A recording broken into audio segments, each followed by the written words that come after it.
જય શ્રી કૃષ્ણ. નમસ્કાર, પ્રણામ, સ્વાગત છે તમારું અમારી યુટ્યુબ ચેનલમાં. મિત્રો, આપણી આજની કહાની ખૂબ જ સમજવા લાયક અને વિચારવા લાયક કહાની બનવાની છે. તો તમને વિનંતી છે કે આ કહાનીને અંત સુધી ધ્યાનથી સાંભળજો અને લાઈક કરી અને બની શકે તો તમારા મિત્રો સાથે શેર કરજો. અને જો તમે આવી જ કહાની સાંભળવા માંગતા હોય તો આ ચેનલને અત્યારે જ સબસ્ક્રાઇબ કરી લેજો, જેથી અમારા આવનારા નવા વિડીયોની માહિતી તમારા સુધી સૌથી પહેલા પહોંચે. અને કોમેન્ટ બોક્સમાં સાચી શ્રદ્ધાથી હર હર મહાદેવ જરૂરથી લખી દેજો, જેથી ભગવાન ભોલેનાથની કૃપા આપણા સૌ પર નિરંતર બની રહે. તો ચાલો તમારો વધુ સમય ન લેતા ચાલો શરૂ કરીએ આજની કહાની. નાનજીભાઈના પરિવારમાં 4 લોકો હતા. તેમના પત્ની વિમળાજી, પુત્ર વેલજી અને પુત્રવધુ. ના એક દિવસ નાનજીભાઈ અને તેમનો પુત્ર વેલજી બેસીને કંઈક ચર્ચા કરી રહ્યા હતા. ત્યારે નાનજીભાઈએ કહ્યું કે દીકરા, આજે પણ હું મારા અને મારી પત્નીના તમામ ખર્ચા ઉપાડી શકું તેમ છું, તો તમે લોકો અમારી આટલી બધી ચિંતા શું કામ કરો છો? હું છું ને વિમળાજી, હું એવું ઈચ્છું છું કે આપણા જીવનની અધૂરી રહી ગયેલી ઈચ્છાઓને પૂરી કરું. એટલે જ આ બધું વિચારીને હું બોલી રહ્યો છું. આમ પણ હવે મારી ઉંમર થઈ ગઈ છે, તેથી હવે કેટલો સમય મારા હાથમાં અને પગ બરાબર કામ કરશે. હવે કેટલો સમય મારા હાથ અને પગ બરાબર કામ કરશે એ તો કોને ખબર. સમજો કે કાલે મને કોઈ રોગ થઈ ગયો તો મનની ઈચ્છા મનમાં જ રહી જશે. તેથી હું એવું ઈચ્છું છું કે જે હું અને તમે પહેલા ન કરી શક્યા તે હવે કરી લઈએ. ત્યારે વિમળાજીએ કહ્યું કે તમે તમારા પોતાના વિશે આવી વાહિયાત વાતો ન કરો અને બાબતને જરા સમજો. હવે આપણે જે ઈચ્છીએ છીએ તે કહી શકતા નથી, અને હવે આ ઉંમર પણ નથી આપણી ઈચ્છાઓને પૂરી કરવાની. હવે આપણે દીકરો, વહુ અને દીકરી જમાઈવાળા બની ગયા છીએ. આપણી આ ઉંમરે આપણા દીકરા દીકરીઓ અને જમાઈઓ પોતાના મા બાપને આ રીતે જોઈને તેઓ શું વિચારશે? તમારે તો તમારી નિવૃત્તિ પછી એક દિવસ પણ શાંતિ નથી. દરરોજ કોઈને કોઈ એક નવી વિચારધારા લઈને મારી સામે મૂકો છો. એમ નહીં કે આવી ઠંડીમાં હું આદુ, તુલસી, તજ અને કાળા મરીને પીસીને બનાવેલી ચા બેસીને શાંતિથી પીવું, પરંતુ ના તો તે રોજ બહાર ફરવા જશે અને એક નવો વિચાર ઘરમાં લાવશે. હું તો કહું છું કે કાલથી સવારે બહાર જવાનું બંધ કરો. આમ બોલીને વિમળાજી શાકભાજી સુધારવા માટે રસોડામાં ચાલ્યા ગયા. તેમણે તો પોતાનો નિત્યક્રમ બનાવી લીધો હતો. સવારે ચાલવા જવાનું, યોગ કરવાનું, હેલ્ધી ખાવાનું, કંઈક નવું શીખવાનું, લખવાનું, વાંચવાનું, ગીતો સાંભળવાનું, આ બધું જ શરૂ કરી દીધું હતું. જુઓ, તેમની 33 વર્ષની નોકરી દરમિયાન નથી કરી શક્યા અને તેમની ઈચ્છાઓ પૂરી નથી કરી શક્યા. તેઓ તેને પૂરી કરવાનો પ્રયાસ કરી રહ્યા છે. જ્યારથી તેમણે ટહેલવાનું શરૂ કર્યું છે ત્યારથી તેમને તેના જેવા ઘણા નિવૃત્ત પુરુષો અને સ્ત્રીઓ બહાર ક્લબમાં ચાલવા માટે આવતા, જ્યાં રોજ 10-15 મિનિટ સુધી દરેક વ્યક્તિ પોતપોતાના દિલની વાત કરે છે અને દરરોજ કોઈક એવું નવો વિચાર, સુવિચાર રાખે છે. આ બધી વાતો સાંભળ્યા પછી દરરોજ નાનજીભાઈને તેના જીવનમાં કંઈક નવું જ કરવાનો વિચાર આવતો અને તેઓ દરરોજ આવીને વિમળાજીને કહેતા. અને ત્યારે વિમળાજી તેમની આ બાબતોથી ચીડાઈ જતી, કારણ કે તેમની પાસે ઘર સિવાય બીજો કંઈ વિચારવાનો સમય નહોતો મળતો. અને અગાઉ તેઓ તેના સાસુ સસરા, પતિ અને દીકરાની સેવા કરતી હતી. હવે પુત્રવધુ, દીકરી જમાઈ વાળી બની ગઈ છે અને હવે તે તેમની દિવસ રાત ચિંતા કરે છે. પરંતુ નાનજીભાઈ એવું ઈચ્છે છે કે હવે તેને પોતાના વિશે પણ થોડું વિચારવું જોઈએ, જેનો તેઓ સંપૂર્ણપણે ઇનકાર કરે છે. છેલ્લા 2-4 દિવસથી તેમના બંને વચ્ચે આ ચર્ચા ચાલી રહી હતી. હવે આમાં વિમળાજીનો પણ કઈ વાંક નહોતો. એ સમયે દરેકની એ જરૂરિયાત હતી. નાનજીભાઈ નોકરી કરતા હતા અને વિમળાજી ઘરની દરેક બાબતનું ધ્યાન રાખતી હતી. ઘરમાં સાસુ સસરા, જેઠાણી, નણંદો બધા જ ઘરના વડીલો દ્વારા બનાવાયેલા કાયદા અને નિયમોનું પાલન કરતા હતા. વિમળાજી ઘરના કામમાં એટલા મગ્ન રહેતા હતા કે તેઓ પોતાની બધી જ ઈચ્છાઓને ભૂલી અને તેમના સ્વાસ્થ્યને પણ બેધ્યાન કરીને ઘરના બધા જ સભ્યોનું ધ્યાન રાખતા હતા. ત્યાર પછી તેના સાસુ અને સસરા સ્વર્ગમાં ગયા અને સમયની સાથે દરેક પોતપોતાના પરિવારમાં વ્યસ્ત થઈ ગયા અને હવે અચાનક તેમને તેમના પતિ નાનજીભાઈની આવી કોઈ વાતો સમજાતી નથી. બીજે દિવસે સવારે જ્યારે નાનજીભાઈ તેમના મોર્નિંગ વોક માટે નીકળ્યા ત્યારે વિમળાજી પોતાનો પલંગ સાચવીને સૂતા હતા. ત્યારે અચાનક તેમની નજર એક ડાયરી પર પડી. તે ડાયરી લઈને તેમણે કેટલાય પાના ફેરવ્યા અને વાંચવા લાગ્યા, જેને વાંચીને તેઓ આશ્ચર્યચકિત થઈ ગયા.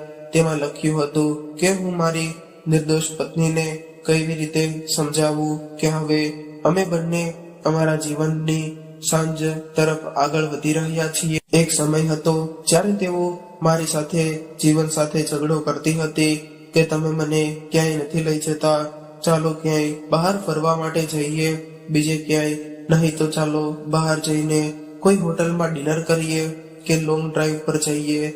જો તમારી પાસે એટલો પણ સમય ન હોય તો ફક્ત કોફી પીને કે આઈસ્ક્રીમ ખાઈને પાછા આવી જઈશું. પરંતુ હું સવારથી સાંજ સુધી મારી ઓફિસમાં વ્યસ્ત રહેતો હતો કે મને એમની આ વાતનું કોઈ મહત્વ જ નહોતું સમજાતું. ત્યારે એવું માનવામાં આવતું કે પત્નીની ફરજ ફક્ત ઘરમાં રહીને પરિવાર સભ્યોની સંભાળ રાખવાની છે.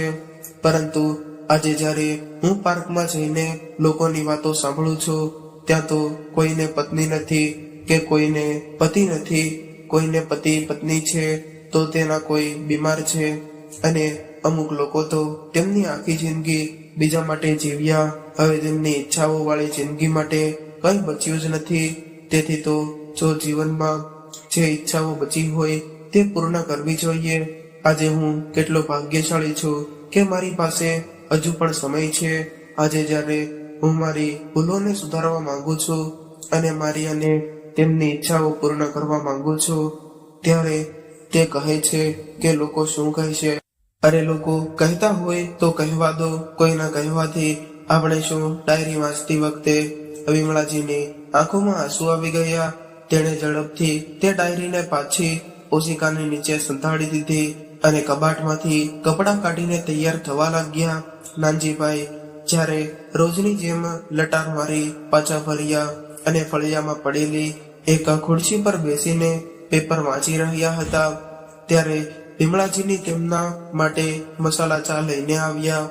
ત્યારે ચાનો કપ ઉપાડતા જતા તેમણે વિમળાજીને જોયા તો તેને જોઈને તે દંગ રહી ગયા. આજે વિમળાજી લાલ પીળા રંગની કુર્તી અને પ્લાઝો પહેરીને તેમની સામે ઊભા હતા. એટલે નાનજીભાઈએ કહ્યું કે અરે વાહ વિમળા, આખરે તું મારી લાગણીને સમજી ગઈ. તો વિમળાજીએ જરા રમૂજી સ્વરે કહ્યું કે મારી લાગણીઓને સમજવામાં તમને આટલા વર્ષો લાગ્યા તો પછી મને પણ તમારી વાત સમજવામાં થોડો તો સમય લાગે જ ને, કે મેં મારું આખું જીવન સાડી પહેરીને વિતાવ્યું છે. તો અચાનક તમારા માટે મેં શોર્ટ કુર્તી પ્લાઝો કઈ રીતે પહેરી શકું. પરંતુ તમે જાણો છો કે તમારા આગળ મારે માથું નમાવવું જ પડે છે. પતિ પત્ની બંને આજે ખુલ્લે આમ આનંદથી વાતો કરી રહ્યા હતા. ત્યારે ફળિયામાંથી આટલા જોરથી હસવાનો અવાજ સાંભળીને તેમની પુત્રવધુ હિના અને પુત્ર વેલજી બહાર આવ્યા અને તેમના માતા પિતાને આ રીતે જોઈને તેઓ આશ્ચર્યથી એકબીજાની સામે જોવા લાગ્યા. આ બધો શું મામલો છે? સામસામે બેસીને બંને પોતપોતાની વાતોમાં મગ્ન હતા.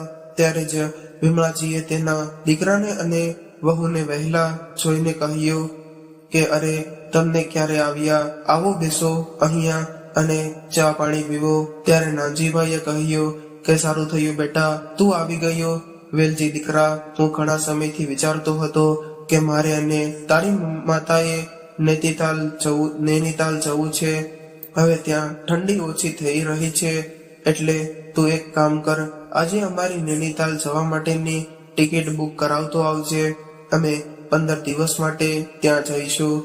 અને હા, તમે લોકો જે રિસોર્ટમાં રહ્યા હતા ને તે જ રિસોર્ટમાં અમારા માટે બુકિંગ કરાવજે. મેં કાલે ગૂગલ પર સર્ચ કર્યું છે, તે ખૂબ જ સરસ રિસોર્ટ છે.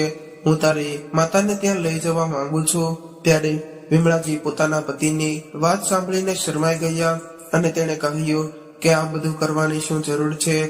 આપણે બંને ત્યાં એકલા જઈને શું કરશું? એના કરતા તો આપણે મુસાફરી કરવી જ હોય તો હરિદ્વાર જઈને શું જઈએ. શું તમે પણ દિલ દુખાવા જેવી વાત કરો છો? હું ઈચ્છું છું કે હું ભજન અને ભોજનની પડી છે. હું તમને ચારેય ધામની યાત્રા કરાવીશ, પરંતુ હમણાં મેં કહ્યું એમ આપણે બંને પહેલા નૈનીતાલ જઈશું.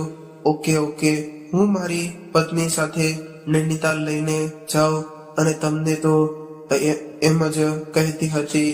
હવે તમને ગુસ્સો ના કરો, હું જઈને તમારા માટે તમારી પસંદગીના આલુ પરોઠા બનાવું છું. આમ કહીને વિમળાજી રસોડામાં ચાલ્યા ગયા અને નાનજીભાઈએ કહ્યું કે ચાલો ભાઈ, હું પણ સ્નાન કરીને મારા ગિટાર ક્લાસ માટે નીકળી જાઉં છું. આટલું કહીને નાનજીભાઈ પણ ઘરની અંદર જ નાહવા માટે ચાલ્યા ગયા. એટલે હિનાએ કહ્યું કે પપ્પાજી ત્યાં જઈને મમ્મીજી માટે ગિટાર વગાડશે. અરે લોકો જોશે તો શું કહેશે? વેલજીએ કહ્યું કે તારી વાત સાચી છે. મને એવું લાગે છે કે 60 વર્ષની ઉંમરે પપ્પાની રહેણી કરણી સાવ નાના છોકરા જેવી થઈ ગઈ છે. પરંતુ જે હોય તે મારે તો જવું જ પડશે ને. એમ કહીને તેમની ઘડિયાળમાં જોયું. આ વાતથી પતિ પત્ની બંનેના ગળેથી ચાની ચુસ્કી ઉતરવી મુશ્કેલ બની રહી હતી. એક દિવસ વિમળાજી તેમના રૂમમાં કંઈક કામમાં વ્યસ્ત હતા. ત્યારે અચાનક તેમના કાનમાં કોઈનો અવાજ આવ્યો અને તેમણે ઘડિયાળમાં જોયું તો 10 વાગ્યા હતા. તે ઝડપથી રૂમની બહાર આવ્યા તો તેમનો પુત્ર અને પુત્રવધુ, જે ક્યારેય મોટેથી બોલ્યા પણ નહોતા, તે આજે એકબીજા સાથે લડી રહ્યા હતા. વેલજીનો પ્રોટીન મિલ્ક તૈયાર ન હતો. તેમની વહુ હિનાએ પોતાની માટે ટિફિન અને કોફી પણ તૈયાર કરી ન હતી. ત્યારે વિમળાજી રસોડા તરફ ગયા અને જોયું તો ત્યારે તેમના પતિ નાનજીભાઈએ 2 કપ ચા બનાવી હતી.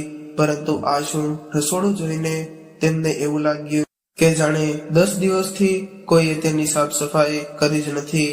ચા ખાંડની શોધ તેમણે દાળ અને ચોખાના ડબ્બામાં ઢાંકણા પર ખુલ્લા કરી દીધા હતા અને દૂધ પણ ફ્રોઝથી પ્લેટફોર્મ સુધી જમીન પર ઢંકાયેલું હતું. આ જોઈને હિનાએ જોરથી બૂમ પાડી, મમ્મી, આજે તમારે ઉઠવામાં આટલું મોડું કેમ થઈ ગયું? તમે આવ્યા ને તે સારું થયું. આ જુઓ, કૃપા કરીને પપ્પાને સમજાવો કે તેઓ રસોડામાં ચા ન બનાવે. એક તો મારું ટિફિન તૈયાર નથી અને ઓફિસ માટે હું લેટ છું. મેં તમને પહેલેથી જ કહ્યું હતું કે આજે ઓફિસમાં મારી મીટિંગ છે અને વેલજી મારી ઉપર બૂમો પાડી રહ્યો છે કે તેનો પ્રોટીન મિલ્કશેક તૈયાર નથી. એક તો મારે મોડી રાત સુધી મીટિંગ હતી. હું આ બધું ક્યાંથી કરી શકું? તો વેલજી બોલ્યો કે મમ્મી, તમે તો દરરોજ વહેલી સવારે જાગી જાઓ છો, તો પછી આજે શું થયું? તમને તો ખબર જ છે ને કે જીમમાંથી પાછા આવ્યા પછી મારે તુરંત જ મારા હાથમાં પ્રોટીન મિલ્કશેક જોઈએ છે. મહેરબાની કરીને હવેથી આવું ના કરતા. આમ બોલ્યા પછી તે પોતાના રૂમમાં જવા લાગ્યો.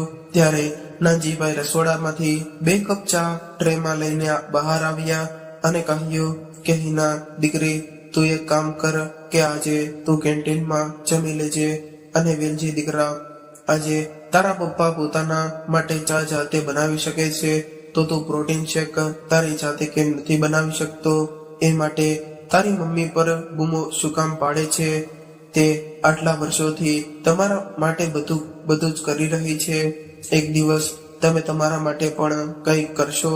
તને શું થયું હશે તે તારી મમ્મી કેમ મોડેથી જાગી એનું કારણ છે કે ગઈકાલે રાત્રે અમે નેટફ્લિક્સ પર એક હિન્દી મૂવી જોઈ રહ્યા હતા.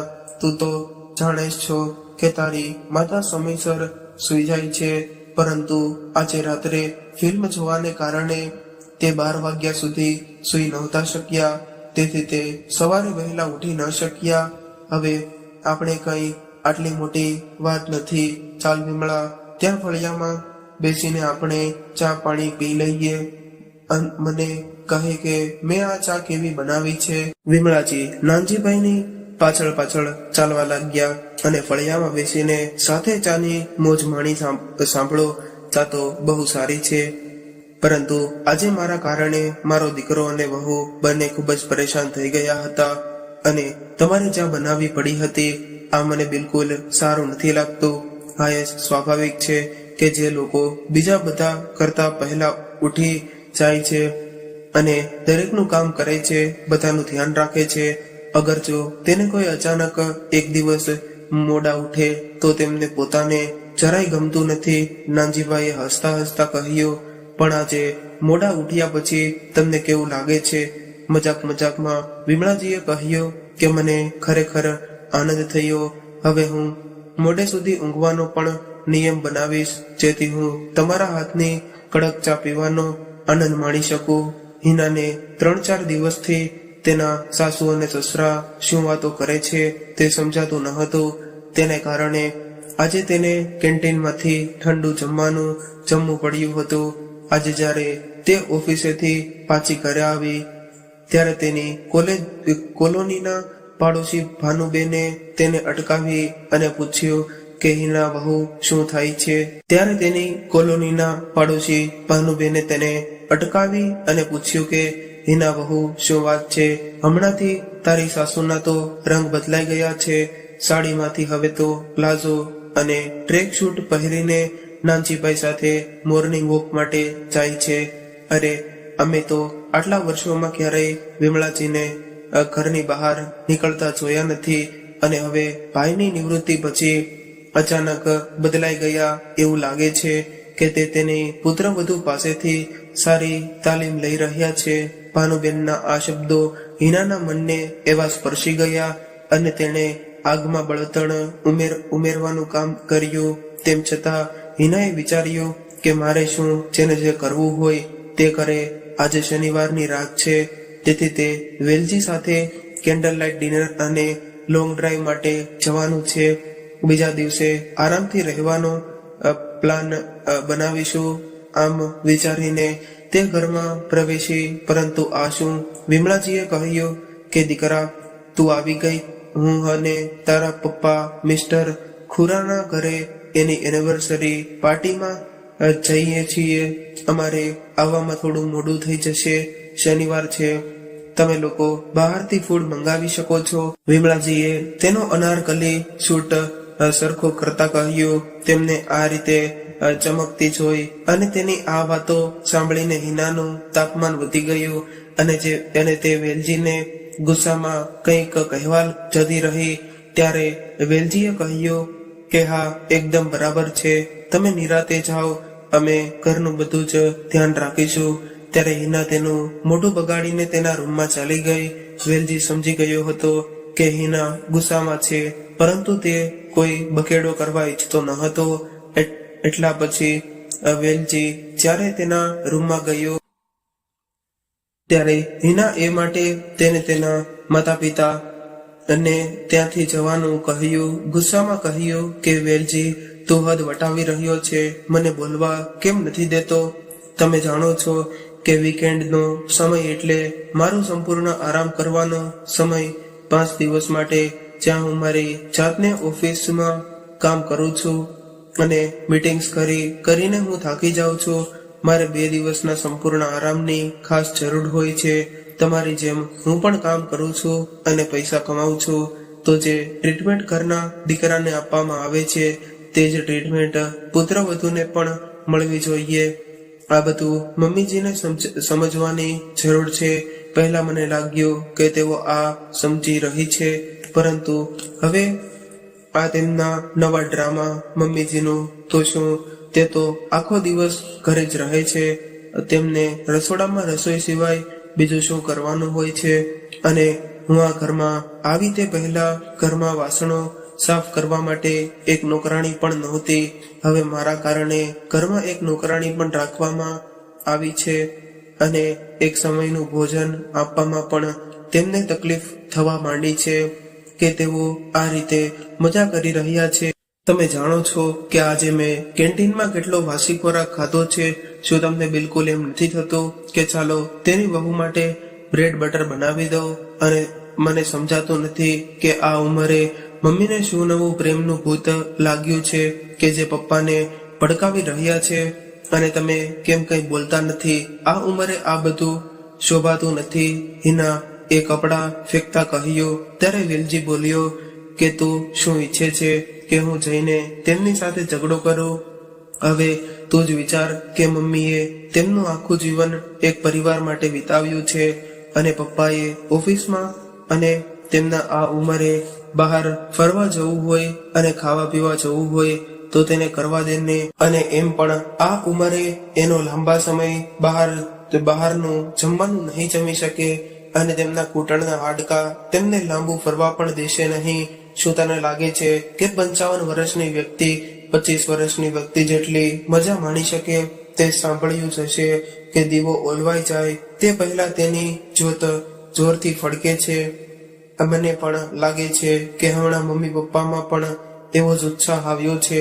2-4 દિવસ એમને ગમે તે કરવા દો, પછી જોજે 5મા દિવસે તેઓ પોતે હાથ ન જોડે તો મારું નામ વેલજી નહીં. હિના બોલી કે હા, તમે સાચા છો. તમારી વાત સાંભળ્યા પછી મને પણ લાગે છે કે આપણે ધીરજ રાખવી જોઈએ. એક દિવસ મમ્મીજી પોતે પપ્પાજીની સાથે સામે હાથ જોડી દેશે. પછી બંને જોરથી હસ્યા. અને આ મહેનતુ માતા પિતાના બાળકો છે જેમણે પોતાનું આખું જીવન ઉચ્ચ વિચારસરણી સાથે બાળકોને ઉછેરવામાં સમાપ્ત કરી દીધું હતું. પરંતુ આજે જુઓ તેઓમાં કંઈક કરવાનો ઉત્સાહ આવ્યો છે તો તેમના પોતાનો દીકરો અને વહુ રૂમમાં કેવી મજા કરી રહ્યા છે. એક દિવસ રવિવારે હિના અને વેલજી સવારે આરામથી જોઈને ઉઠ્યા.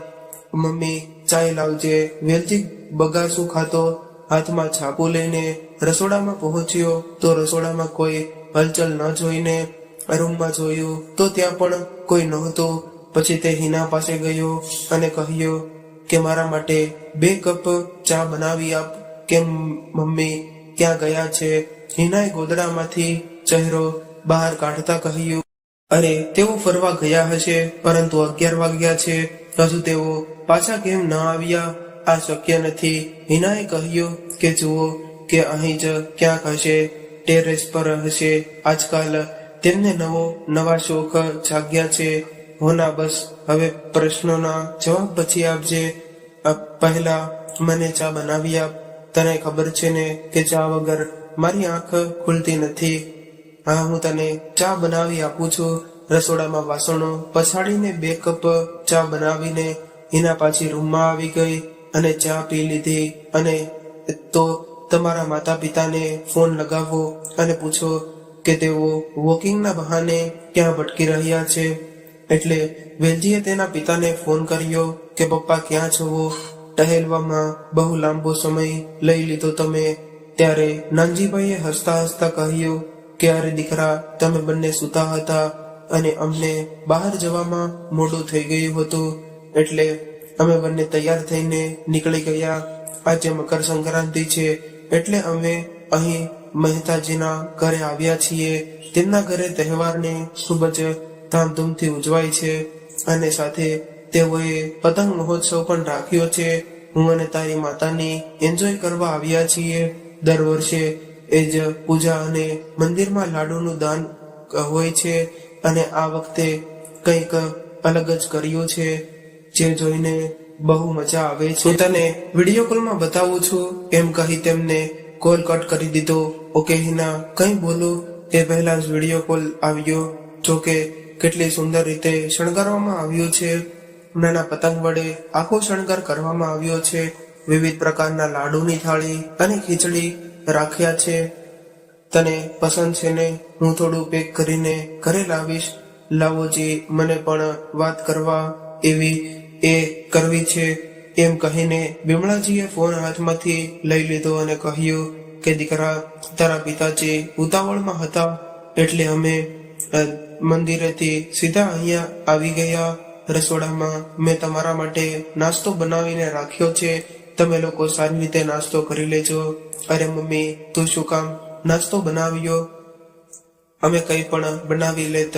હિના પહેલેથી જ ગુસ્સે હતી, તેથી તરત જ ફોન હાથમાં લેતા બોલી કે મમ્મીજી, તમે તમારી મજા લો, અમારી ચિંતા કરવાની કોઈ જરૂર નથી. શું તમને એવું જ ન લાગ્યું કે તમારે અમને જતા પહેલા કહેવું જોતું હતું? પરંતુ વહુ દીકરા, રાતે મહેતાજીનો ફોન આવ્યો ત્યારે તમે બધા સૂઈ ગયા હતા અને સવારે તારા પપ્પાએ એટલી ઉતાવળ કરી કે તમને કહેવાનું ભૂલી જ ગયા. વિમળાજી થોડા અચકાતા અવાજે બોલ્યા કે સાચું છે મમ્મીજી, દરેક વખતે તમે તમારી મજા માટે પપ્પાજીને આગળ કરી નાખો છો, જેથી અમે તમને કંઈ ન કહી શકીએ. આવી રીતે ટોણા મારતા હિનાએ ફોન કાપી નાખ્યો. હિના, તારે મારી મમ્મીને કંઈ કહેવાની શું જરૂર હતી? મેં તને સમજાવ્યું હતું ને કે હા, તને મને સમજાવ્યું હતું, પરંતુ તેમના રોજ રોજના આવા નવા નવા નાટકો જોઈને મારું દિમાગ ખરાબ થઈ ગયું છે. અરે, અમે ઘરમાં રહીએ છીએ તો અમને પણ કંઈક તો કહીને જવું જોઈએ ને, પરંતુ ના. તમે જોયું કે તમારી મમ્મી પતંગ કેવી રીતે ઉડાડતા હતા? મને બતાવો કે તે ક્યાં આ શીખ્યા. એક લાંબો ઊંડો શ્વાસ લેતા હિનાએ કહ્યું કે ત્યારે વેલજીએ કહ્યું કે મને યાદ છે કે મારા પિતાએ મને પતંગ ઉડાડતા શીખવાડ્યું નહોતું, પરંતુ મારી માતાએ શીખવાડ્યું હતું. જ્યારે મેં મમ્મીને પૂછ્યું કે તમે કેવી રીતે જાણો છો, તો તેમણે કહ્યું હતું કે તેમના દાદાએ શીખવાડ્યું હતું, પરંતુ મારા દાદીને તેમનું પુરુષોની જેમ પતંગ ઉડાડવું ગમતું ન હતું. પરંતુ તેમના દાદાના કહેવાથી બધા એકવાર ટેરેસ પર પતંગ ચગાવવા પહોંચી ગયા. તે દિવસે દાદીમાએ એટલો હંગામો મચાવ્યો કે સવારથી સાંજ સુધી ઘરમાં જાણે શોકનો માહોલ હોય તેવું કરી નાખ્યું. તે દિવસે મારી મમ્મીએ પતંગ નહીં ઉડાડવાના કસમ ખાધા હતા, પરંતુ પાછળથી જ્યારે મારા પિતાએ અમને શહેરમાં લઈ આવ્યા ત્યારે મારા અને પિતાના આગ્રહથી માતા ક્યારેક અમારી સાથે અગાસી પર પતંગ ઉડાડતા સમયની સાથે બધું બંધ કરી દીધું. પરંતુ આજે તેમને આ રીતે ખુશ અને ખડખડાટ કરતા જોઈને મને બધી જૂની યાદો યાદ આવી ગઈ. જુઓ વેલજી, આ બધી જૂની વાતો છે, જે હોય તે બાળપણની વાત હતી. હવે તેમને આવા શોખ ન કરવા જોઈએ. તેમની ઉંમર પ્રમાણે થોડી શરમ રાખવી જોઈએ. આ ઉંમરે આ બધું સારું નથી લાગતું. ઓકે બાબા, ચાલ તું તૈયાર થઈ જા, આપણે ક્યાંક ફરવા માટે જઈએ અને નાસ્તો પણ તારી મનપસંદ પાઉંભાજી સેન્ટર પર કરીશું. હા, તે સારું રહેશે. આપણે ત્યાં કોફી પણ પીશું. હું હવે તૈયાર થઈ જઈશ. વેલજી તરત તૈયાર થઈને બહાર નીકળો અને કારની ચાવી શોધવા લાગ્યો. અને એના ગાડીની ચાવી ત્યાં છે, એ કબાટ પર પડેલી હશે, ત્યાં નથી, એટલે જ પૂછી રહ્યો છું. હિનાએ બહાર જોયું તો પાર્કિંગમાં કાર પર પણ નહોતી. જુઓ, તમારી વાલી મમ્મીજી આજે કાર લઈ ગયા છે. શું પપ્પાએ કાર કહીને જતા પહેલા બિલકુલ ના કહ્યું? તેમણે મને એકવાર પૂછવું જોતું હતું. હું તેમના માટે ડ્રાઈવરની વ્યવસ્થા કરી દેત. આ ઉંમરે પોતાની જાતે કાર ચલાવવાની શું જરૂર હતી? જુઓ વેલજી, હવે તમારે કંઈ કરવું જ પડશે. બંને પતિ પત્નીએ એકબીજાની સામે જોયું અને વેલજીએ હકાર માથેથી માથું હલાવ્યું. આ જુઓ કે એક પુત્ર અને પુત્રવધૂને તેમના માતા પિતા તેમને જાણ કર્યા વિના બહાર જાય તો કેટલું મુશ્કેલ પડે છે. પરંતુ જો તેઓ પોતે મોડી રાત્રે પાર્ટી કરે, મૂવી જોવે કે કોઈને કશું કહ્યા વિના ફરવા નીકળી જાય, બહાર જમવા જાય, ત્યારે તેમને તેમના મમ્મી પપ્પા કે સાસુ સસરાને કહેવાની કે પૂછવાની જરૂર નથી લાગતી. આજે મમ્મી પપ્પા તેમને કારણ બતાવ્યા વગર ગયા તો કેટલી પીડા અને ચિંતા આવે છે. આ એ જ બાળકો છે જે મોટા થયા પછી કહે છે કે તમને લોકો અમારી ખૂબ જ જરૂર છે, અમને શાંતિથી જીવવાની સ્વતંત્રતા નથી આપતા. તમે હંમેશા અમારા પર નજર રાખવાનો પ્રયાસ કરો છો. આ અમારું જીવન છે, તેને અમારી રીતે જીવવા દો. પરંતુ જ્યારે માતા પિતાએ થોડો સમય માટે તેમનું જીવન જીવવાનો પ્રયાસ કર્યો તો તેમને તકલીફ થવા લાગી. કમાલ છે.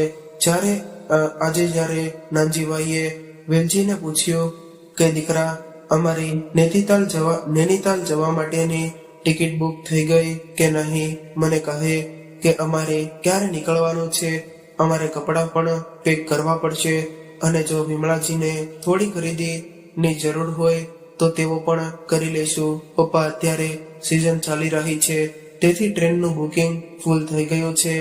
તેથી તમે એમ કરો કે થોડા દિવસ પછી જવાનું રાખો. એટલે નાનજીભાઈ ખૂબ જ અસ્વસ્થ થઈને બોલ્યા કે તું શું વાત કરે છે દીકરા? હું તારી માને ટ્રેનના ધક્કા ખવડાવીશ.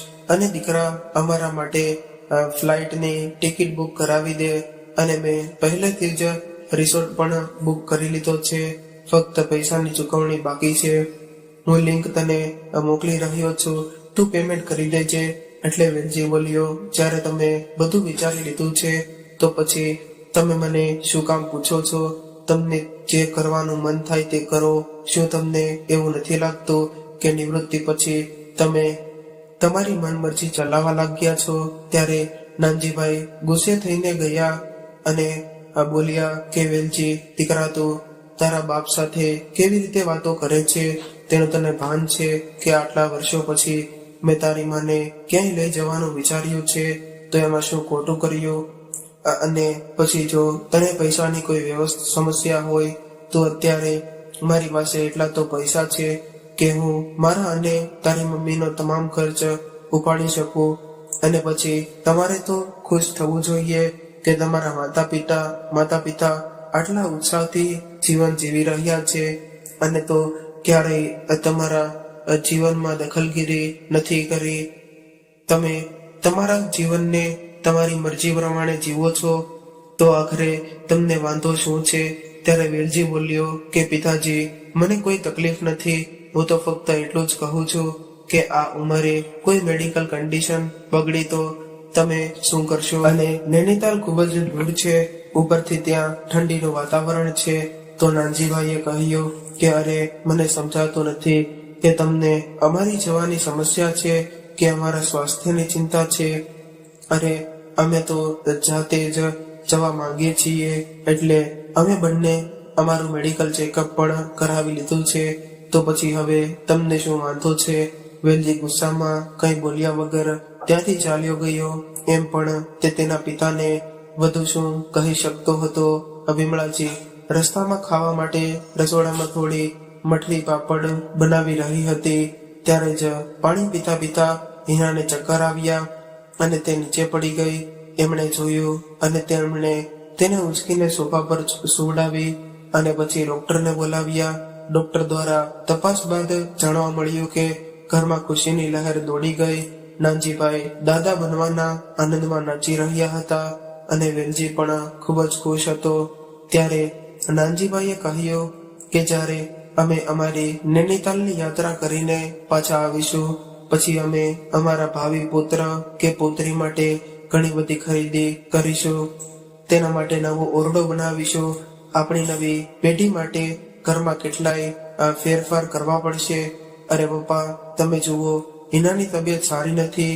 તે મને પહેલા જ કહેતી હતી, પરંતુ મેં ધ્યાન ન આપ્યું અને હવે આપણને ખબર પડી કે તે ગર્ભવતી છે. તો મમ્મી, હવે તમારે અહીં જ રોકાવું પડશે. તમે તેની કાળજી લેશો તો તેને સારું લાગશે. ત્યારે વિમળાજીએ કહ્યું કે આપણે બીજી કોઈ વાર નૈનીતાલ જઈશું. અત્યારે પુત્રવધુનું સ્વાસ્થ્ય વધુ મહત્વનું છે. આ સાંભળતા જ નાનજીભાઈ બોલ્યા કે અત્યારે સુધી મેં તારા જીવન સાથે ઘણા સમાધાન કર્યો છે અને તમારા કહેવા પર હું તમારી સાથે ફરવા જવા તૈયાર થયો છું. પરંતુ જ્યારે હું કહું છું કે આપણે બંને 15 દિવસ માટે નૈનીતાલ જઈ રહ્યા છીએ તો જઈ રહ્યા છીએ. બસ જો તમારે ન આવવું હોય તો હું એકલો જઈશ. મેં મારું મન બનાવી લીધું છે કે મારે નૈનીતાલની મુલાકાત લેવી જ છે તો લેવી છે. આટલું કહીને નાનજીભાઈ ગુસ્સામાં તેના રૂમમાં ચાલ્યા ગયા. એવું સમજી ગયા હતા કે તેમનો દીકરો અને વહુ એમને ફરવા જવા દેવા માંગતા નથી. હવે વિમળાજીએ પણ તેને સાથ આપ્યો. તેથી તેમને ખૂબ જ ખરાબ લાગ્યો. આ બાજુ વિમળાજી ખૂબ જ હેરાન હતા કે તેમના પુત્ર અને પુત્રવધુનો સાથ આપવો કે પતિનો. તેમની હાલત તો રસોડી વચ્ચે સોપારી જેવી થઈ ગઈ હતી. થોડી વાર પછી વિમળાજી તેમની પુત્રવધુના રૂમમાં આવ્યા અને કહ્યું કે હિના, મેં તમારી માતા સાથે વાત કરી છે. તેઓ થોડા દિવસો માટે અહીં આવી જશે. આ સાથે કિંજલ ને 24 કલાક માટે તમારી સંભાળ રાખવા માટે રાખવામાં આવી છે. વહુ દીકરા, તમે મને સમજો. તમે મને આટલી મોટી ખુશી આપી તેથી હું ખૂબ જ ખુશ છું. પરંતુ હું મારા પતિની વાત પણ ટાળી શકતી નથી. તેથી મારે તેમની સાથે જવું પડશે. તમે તમારી સંભાળ રાખજો. એટલું બોલીને વિમળાજી પોતાના રૂમમાં ચાલ્યા ગયા. હવે 4 દિવસ પછી વિમળાજી અને નાનજીભાઈ નૈનીતાલ જવા માટે નીકળી ગયા. તેમને હિનાને આ જરાય ગમ્યું નહીં. તે વિચારવા લાગી કે મારા સાસુ અને સસરા તેની મસ્તીમાં કેટલા પાગલ બન્યા છે કે તેઓ તેમના દીકરાની વહુ માટે ફરવાનું પણ છોડી શકતા નથી. બાળક થતા પછી શું થશે? હિનાની વાત સાંભળીને તેની માતા કાંતાજી એ પણ તેને સાથ આપ્યો. અને સાચે જ તારી સાસુને જરાય શરમ નથી આવતી. આ ઉંમરે કોઈ આવી રીતે ફરવા જાય. અમુક ઉંમર પછી આપણે સ્વયં રાખવો જોઈએ. અગર તે જગ્યાએ હું હોત તો મેં મારા પતિને કહી દીધું હોત કે હું મારી વહુને છોડીને ક્યાંય નહીં જાઉં. પરંતુ તારી સાસુએ આવું તો કંઈ કહ્યું નહીં. માં, તારી વાત સાચી છે. આ મારા સાસુજીના દિલના અરમાન છે જે ખોટા છે. નહીતર મેં છેલ્લા 2 વર્ષમાં ક્યારે મારા સસરાને આ રીતે વર્તન કરતા ક્યારે જોયા નથી. પરંતુ નિવૃત્તિ પછી તો જાણે તેને પાંખો મળી ગઈ હોય તેવું વર્તન કરે છે. માં, મને પણ લાગે છે કે આ બધું મારી સાસુ કરે છે. એટલામાં જ વેલજી ગુસ્સામાં તેના રૂમમાં આવ્યો અને કહ્યું કે હિના, થોડા દિવસોથી જ વાત છે. તું બિલકુલ ચિંતા કરીશ નહીં. આપણે એક ટેસ્ટ તો કરાવ્યો છે. જ્યારે તેઓ આવશે ત્યારે હું મમ્મી પપ્પાને કહીશ કે હું હવે તમારી આ મનમાનીને સહન નથી કરી શકતો. તેઓએ અમારી સમસ્યાને સમજવી પડશે. આખરે હિના અને તેની માતા આશ્ચર્યચકિત થઈને વેલજીની સામે જોવા લાગ્યા અને વિચારવા લાગ્યા કે આખરે આ અંગે વેલજીએ કેવો નિર્ણય લીધો છે. તે તો વિમળાજી અને નાનજીભાઈ નૈનીતાલ ફરીને ઘરે પાછા આવશે ત્યારે ખબર પડશે. હવે વિમળાજી અને નાનજીભાઈ નૈનીતાલ ફરીને ઘરે પાછા પહોંચ્યા ત્યારે વેલજીભાઈ ડાઇનિંગ ટેબલ પર બેસીને હિના અને તેની માતા સાથે નાસ્તો કરી રહ્યો હતો. નાનજીભાઈએ કિંજલને કહ્યું કે અમારા માટે પણ 2 ચા અને નાસ્તાની વ્યવસ્થા કરજો. ત્યારે જ વેલજી અને હિનાના આશ્ચર્યની કોઈ પણ પાર ન રહ્યો. તેઓએ વિમળાજીને જોયા તો તેઓ જીન્સ અને ટી શર્ટમાં તેમની ટ્રોલી બેગ લઈને તેમના રૂમમાં જઈ રહ્યા હતા. ત્યારે વેલજીએ કહ્યું કે મમ્મી, તમે આ શું પહેર્યું છે? તો વિમળાજીએ કહ્યું કે અરે, મેં તો તારા પિતાને બહુ મનાઈ કરી હતી, છતાં પણ તેમણે મને ટી શર્ટ ટોપ આ બધું અપાવ્યું અને કહ્યું કે આ ખૂબ જ આરામદાયક છે અને સાચે જ મને તેમને પહેરવામાં ખૂબ જ આનંદ થયો. ચાલવામાં કોઈ તકલીફ ન પડી. એ તો ઠીક છે મમ્મી, પરંતુ તમે થોડો વિચાર્યું હોત તો સારું હતું કે તમારી આસપાસના લોકો તમારા વિશે શું વિચારતા હશે. ઘરમાં પુત્રવધુ હોવા છતાં આ પ્રકારના આધુનિક કપડાં પહેરવા તમને શોભા નથી દેતા. ભાઈ, ભલે અમે 55ના થયા, પરંતુ અમે અમારી યુવા અવસ્થામાં જે અમારા શોખ અધૂરા હતા તે અમે પૂરા કરી રહ્યા છીએ. આમ કહીને નાનજીભાઈ કંઈક બોલવા જતા હતા તે પહેલા વિમળાજી એ તેમને ચૂપ રહેવાનો ઈશારો કર્યો. પછી વિમળાજીએ તેમની પુત્રવધુને તેની તબિયત વિશે પૂછ્યું. પછી બંને ફ્રેશ થવા માટે બાથરૂમમાં ગયા. થોડી વાર પછી પાછા બહાર આવ્યા અને નાસ્તો કરીને ફળિયામાં બેઠા અને ત્યારે નાનજીભાઈ પોતાના ટેબલ પર ફોટા જોઈ રહ્યા હતા. ત્યારે વેલજી ઓફિસે જવા માટે નીકળી રહ્યો હતો અને જોઈને તેમણે કહ્યું કે અરે દીકરા વેલજી, અહીં આવતો જરા જોતો ખરો, કેવા સારા ફોટા આવ્યા છે. અમારા ત્યાં ખૂબ જ સરસ ખીણો હતી અને તળાવ પણ ખૂબ જ સુંદર હતું. ખરેખર અમારા 15 દિવસ કેવી રીતે પસાર થઈ ગયા તે અમને ખબર જ ન પડી. આ વખતે હું તારી માતાને ગોવા ફરવા માટે લઈ જઈશ. તેને હંમેશા બીચ પર ફરવાની ખૂબ જ ઈચ્છા હતી, પરંતુ પરિવારની જવાબદારીઓને લીધે હું તે પૂરી ન કરી શક્યો. હવે ચોક્કસ લઈ જઈશ એમ કહીને નાનજીભાઈ હસવા લાગ્યા. તેના માતા પિતાની આવી મનમાની જોઈને વેલજી પહેલેથી જ ગુસ્સે થઈ ગયો હતો, અને બીજું તે મુસાફરી પાછળ હજારો રૂપિયા ખર્ચી રહ્યા હતા, જે તેનાથી સહન નહોતું થઈ રહ્યું. પછી અચાનક વેલજીએ કહ્યું કે મમ્મી પપ્પાએ એક નિર્ણય લીધો છે કે મારી ઓફિસ પાસે એક ફ્લેટ લીધો છે. થોડા દિવસોમાં હિના અને હું ત્યાં શિફ્ટ થઈ જઈએ છીએ, જેથી કરીને અગર હિનાને આ દિવસોમાં કોઈ સમસ્યા થાય તો હું તરત જ તેમની પાસે પહોંચી શકું. અરે દીકરા, તું કેવા પ્રકારની વાતો કરે છે? આપણો પોતાનો મોટો બંગલો છે અને તમે ફ્લેટમાં કેમ જવાની વાત કરો છો? અને પુત્રવધુની સંભાળ લેવા માટે તો અમે છીએ ને, તો તારે તેની ચિંતા કરવાની શું જરૂર છે?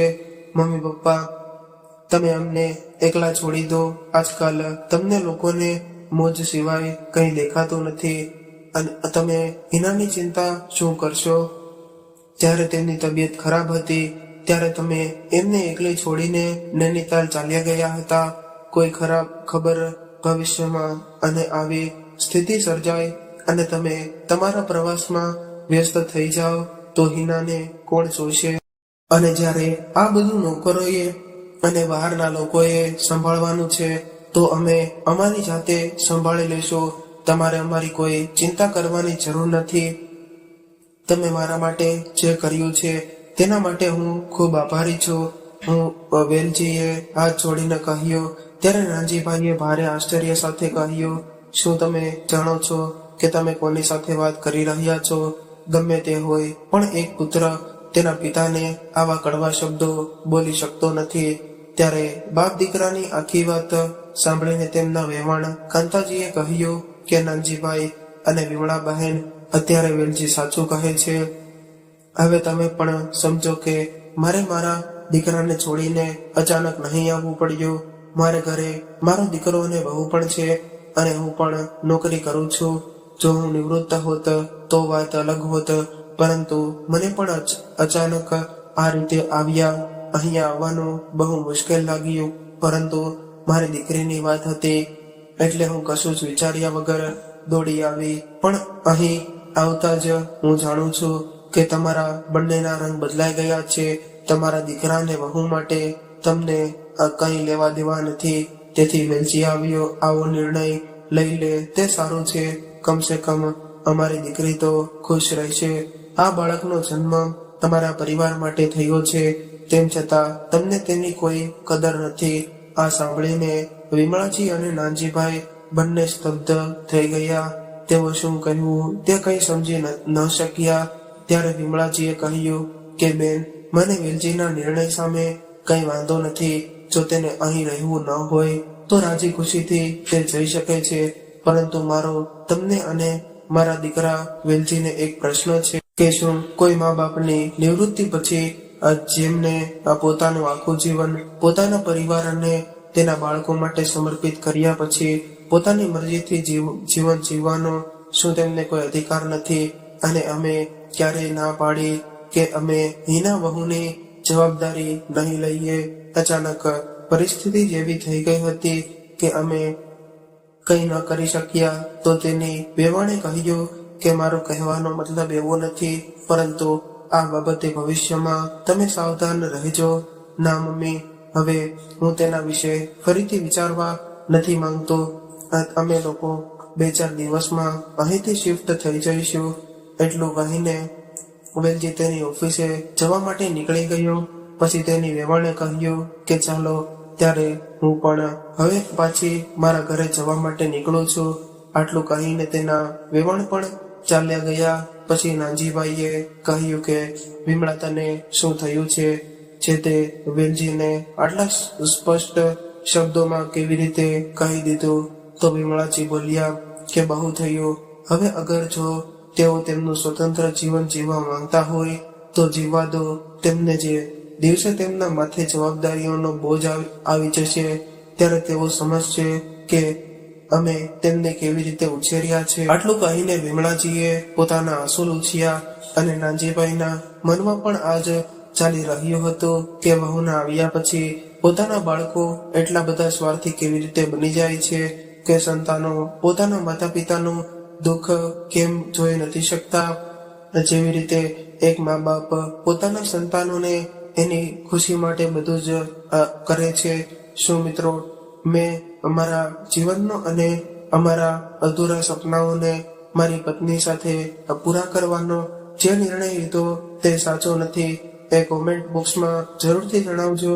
અને આ કહાની પસંદ આવી હોય તો વિડીયોને લાઈક કરીને તમારા મિત્રો સાથે શેર કરજો. આવી જ કહાની સાંભળવા માંગતા હોય તો આ ચેનલને સબસ્ક્રાઇબ જરૂરથી કરી લેજો. ચાલો મિત્રો, હવે ફરી મળીશું એક નવી કહાની સાથે. ત્યાં સુધી સૌને મારા જય શ્રી કૃષ્ણ.